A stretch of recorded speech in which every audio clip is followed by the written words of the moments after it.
आपने C++ सीखी है ना। हर कंप्यूटर साइंस स्टूडेंट के सिलेबस का एक बहुत ही इंपॉर्टेंट कंपोनेंट होता है C++ प्रोग्रामिंग लैंग्वेज। लेकिन क्या आप जानते हो, ये सिर्फ एक लैंग्वेज ही नहीं, ये एक रेवोल्यूशन था। आज के जितने भी ऑपरेटिंग सिस्टम्स हैं, वेब ब्राउजर्स हैं, डेटाबेसेस हैं and even high frequency trading systems हैं, उन सब के एल्गोरिदम्स का एक कॉमन रूट है। वो सारे के सारे लिखे गए हैं C++ लैंग्वेज में। और इस गेम चेंजिंग लैंग्वेज को बनाया एक ऐसे इंसान ने जो ना कभी वायरल हुआ, ना ही कभी किसी हेडलाइंस में आया और ना ही एक $1 बिलियन स्टार्टअप का ओनर है। उनका नाम है ब्यार्ने स्टाउस्ट्रप। और ये कहानी है उसी कोडर की जिसके बिना आपका हेलो वर्ल्ड का प्रोग्राम शायद कभी लिखा ही नहीं जाता।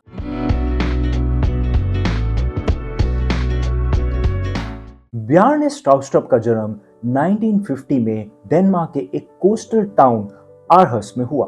वो एक मिडिल क्लास परिवार से थे जहां ना कंप्यूटर्स थे और ना ही कोडिंग का कॉन्सेप्ट। उन्होंने कंप्यूटर साइंस फॉर्मली सीखना शुरू किया यूनिवर्सिटी ऑफ आरहस से, जिसके बाद वो गए यूनिवर्सिटी ऑफ कैम्ब्रिज में अपनी पीएचडी करने। वहां उन्होंने सिमुला लैंग्वेज पे काम किया। उस वक्त सिमुला एक एक्सपेरिमेंटल लैंग्वेज थी जो की थी world's first object oriented language. Cambridge university से कंप्यूटर साइंस में रिसर्च करते टाइम उनका दिमाग एक अजीब से सवाल में अटक गया। भला क्या ऐसी लैंग्वेज हो सकती है जो लो लेवल परफॉर्मेंस दे और हाई लेवल एब्स्ट्रैक्शन भी?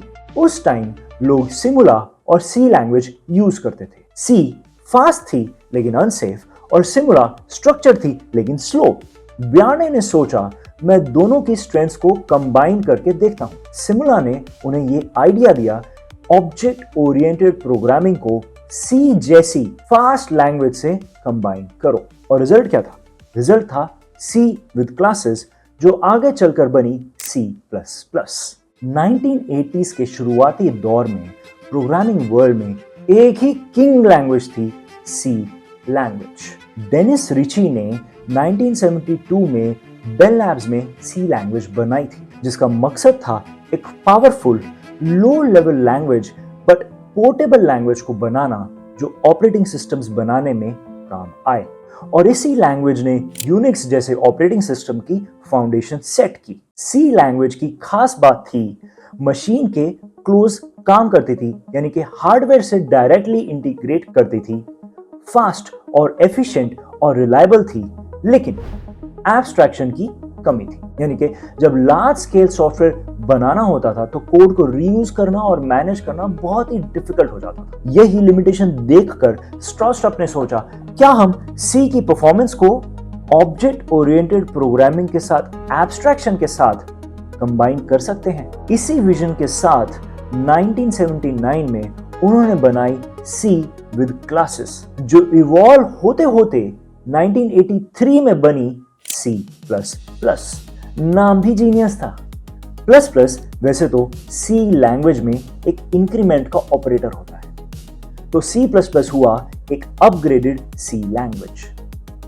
C++ ने प्रोग्रामिंग वर्ल्ड को बहुत ही नए टूल्स दिए, जैसे कि classes and objects to model the real world, inheritance and polymorphism, function overloading and overriding और बहुत सारे टेम्पलेट्स। प्लस मेमोरी मैनेजमेंट के लिए एक रेवोल्यूशनरी आइडिया जो कि कंस्ट्रक्टर और डिस्ट्रक्टर के थ्रू काम करता था।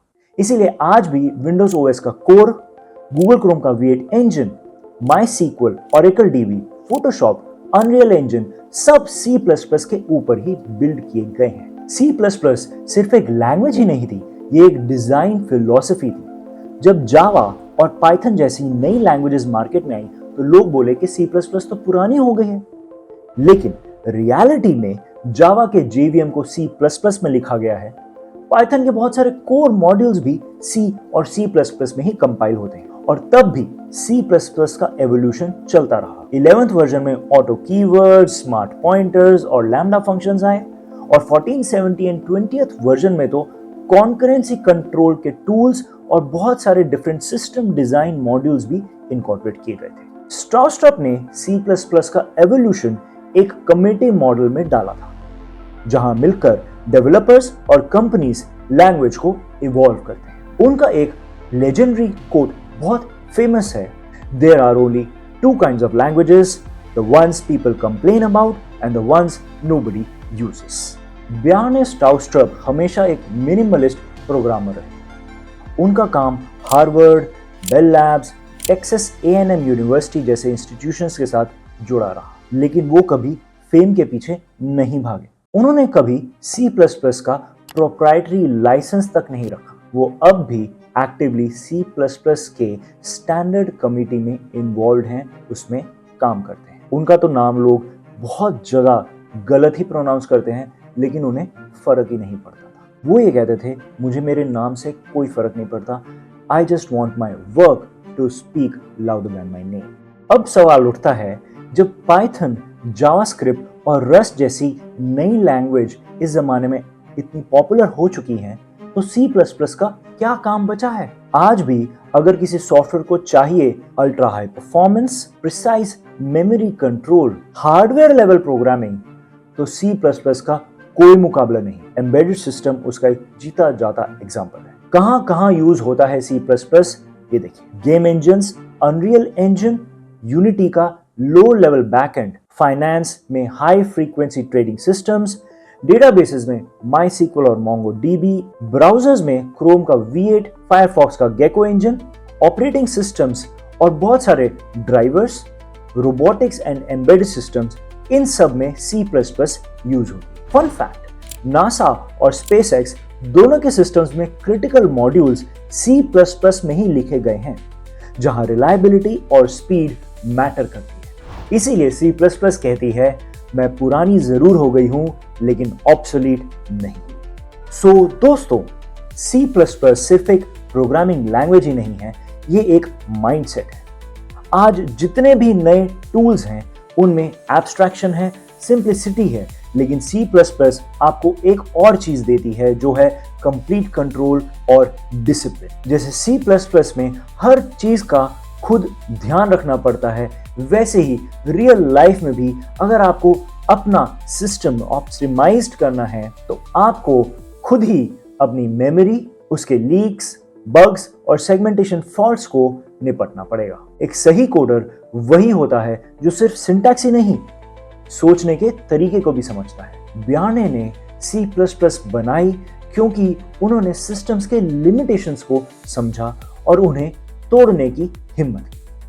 और आज भी अगर आप एक सॉलिड फाउंडेशन चाहते हो, तो C++ आपको वही सिखाता है, पावर के साथ रिस्पॉन्सिबिलिटी कैसे हैंडल करनी है। सो नेक्स्ट टाइम जब आप C++ का कोड लिखो या किसी भी प्रॉब्लम का सॉल्यूशन सोचो, याद रखना, कोड लिखना एक आर्ट है और हर कोडर एक क्रिएटर। C++ ने हमें एक लेसन दिया, डेप्थ कभी इजी नहीं होती, लेकिन अगर आप परफॉर्मेंस चाहते हो, रियल वर्ल्ड लेवल पे काम करना चाहते हो, तो आपको कंट्रोल लेना पड़ेगा। ब्यार्ने स्ट्राउस्ट्रप हमें याद दिलाते हैं, don't just learn to code, learn to think about how to code. Programming का मतलब सिर्फ सिंटैक्स ही नहीं, स्ट्रक्चर, फिलॉसफी और इंजीनियरिंग माइंडसेट भी है। और जब एक प्रोग्रामर ऐसा माइंडसेट लेकर बनता है, तभी वो कोडर से क्रिएटर बनता है।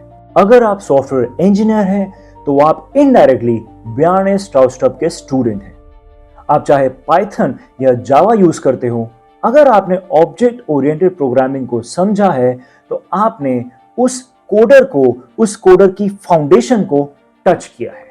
इसीलिए नेक्स्ट टाइम जब आप क्लास या ऑब्जेक्ट लिखें या टेम्पलेट यूज करें, तो याद रखिए, ये लाइंस किसी एक इंसान के विजन का रिजल्ट है और उस इंसान का नाम है ब्यार्ने स्ट्राउस्ट्रप। अगर आपको ये वीडियो पसंद आया हो, तो प्लीज लाइक करें एंड शेयर करें and don't forget to subscribe. And also please comment करके बताइए कि नेक्स्ट किस कोडर की कहानी को आप जानना चाहते हैं। ये था विजडम सीकर एंड मैं हूं प्रोफेसर टीजे, साइनिंग ऑफ।